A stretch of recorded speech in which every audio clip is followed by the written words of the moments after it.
Hey, and welcome back to Destiny Manifeste. This is Jay. How have you guys been? I know it's been a minute.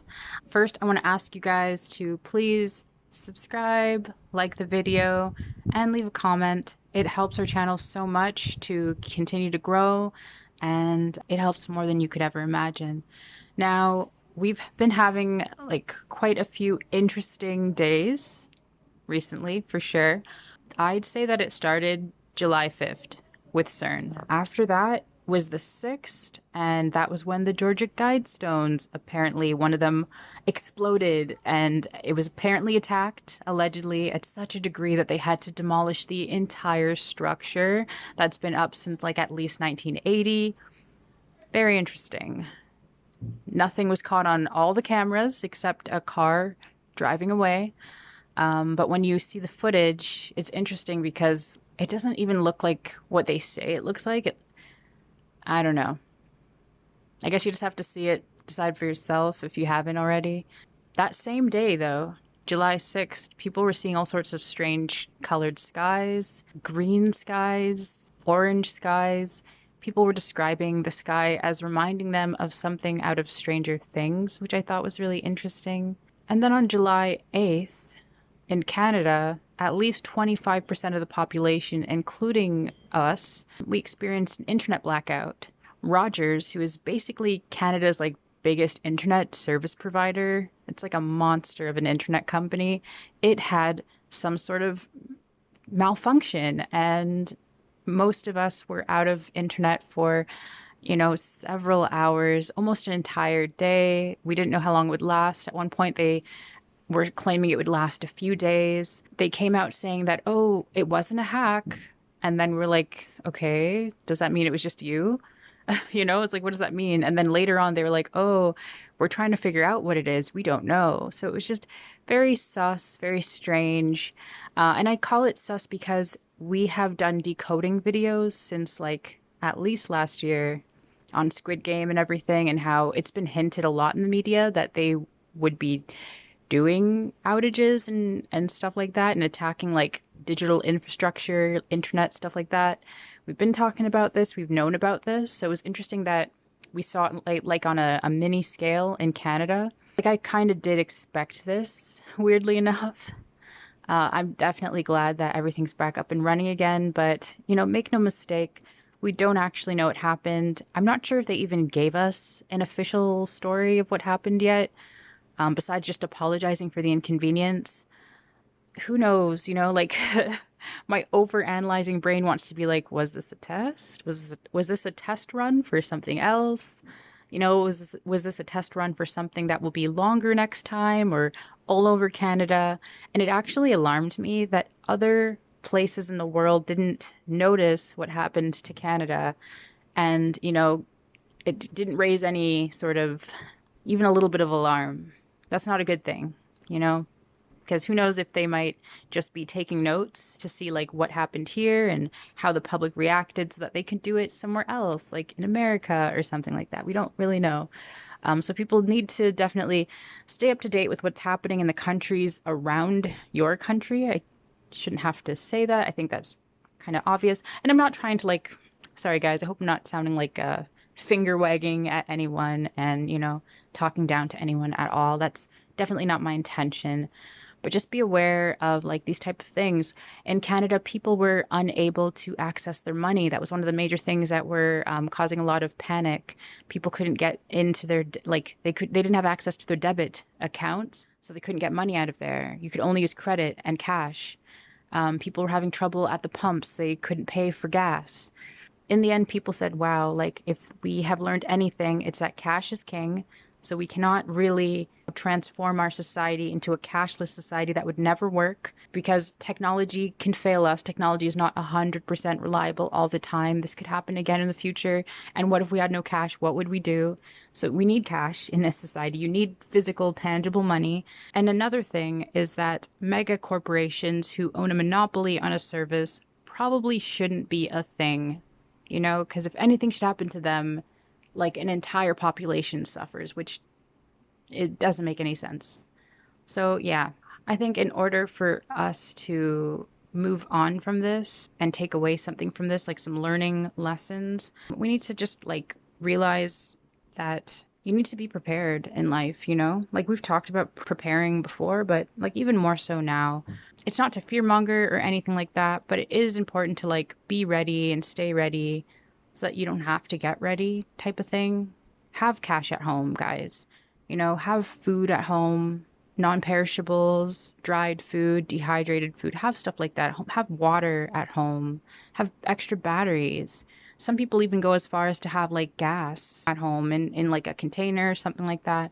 Basically, do things so that like if anything should happen, if electricity should stop, if internet should go down, you're not in a bad position. You've prepared and you're not going to suffer. That's kind of like the best advice that I have right now. We talked about this. It's funny because like I said, our Squid Game decoding video, we were like the media's been hinting at stuff like this for this entire time, and people were like, "You're reaching," and it's like, reaching or just wait 6 months, right? But anyways, yeah, it's been an interesting past few days for sure. CERN has really concerned some people due to just the fact that I think they've turned it up like higher than they ever have before or something like that. It's more something. It's like more active than it's ever been before recently, and people think we might be getting into, you know, slipping into different timelines. People think they're trying to create a whole new reality. People think they're opening the door to entities. Who knows? You know, I would say don't really worry too much about things that you cannot control. That just creates stress. It creates a lower vibration. Honestly, stress can weaken the body. It's not good for your immune system and it's not good for manifesting. Just focus on what you want. Basically, right now, focus on creating abundance, focus on the dream life that you want for yourself. That's the best that we can do right now. We really can't control these people and all the crazy things that they're trying to do. So it's best to just focus on what you can change, which is your own self, which is your own life.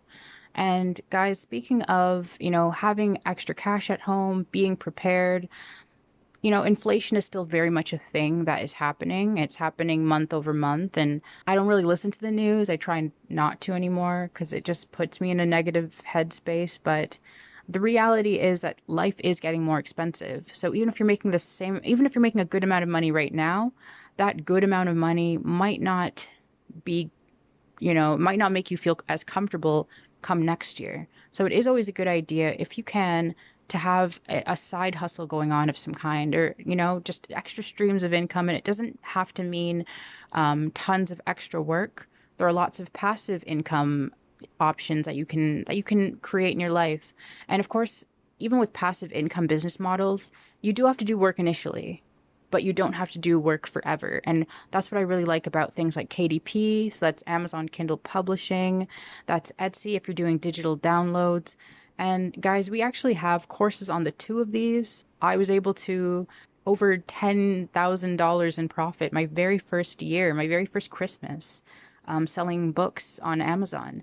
And with Etsy, we've been able to do well over $80,000 in sales in under 2 years. It would have taken us a lot faster, but for several months, we kind of ignored the platform and we were doing other things. And we've actually hit six figures now on the platform. And I should do a video, like all the things that we've learned making six figures on Etsy. But the point is, get ready. Get ready right now, and then you can have an amazing fourth quarter. Because as much as it is summertime, it's the beginning of summer, we are in third quarter. Third quarter started July 1st, and it ends end of September. And then October to December is when most companies, nearly all companies, whether online or offline, they make the bulk of their profit. So if you have a business that you've started right now, you're not scrambling in October, but you've started instead right now over the summer, you can experience such a boost in profit for the entire year come October to December.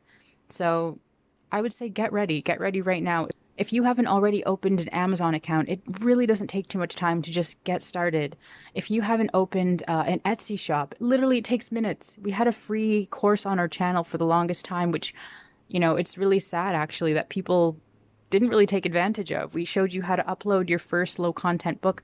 I might like re-upload it again. Let me know if you want to see it. maybe give us a like, share the video, comment, and I'll think about reposting it. I could do that, but I just want to see people take action.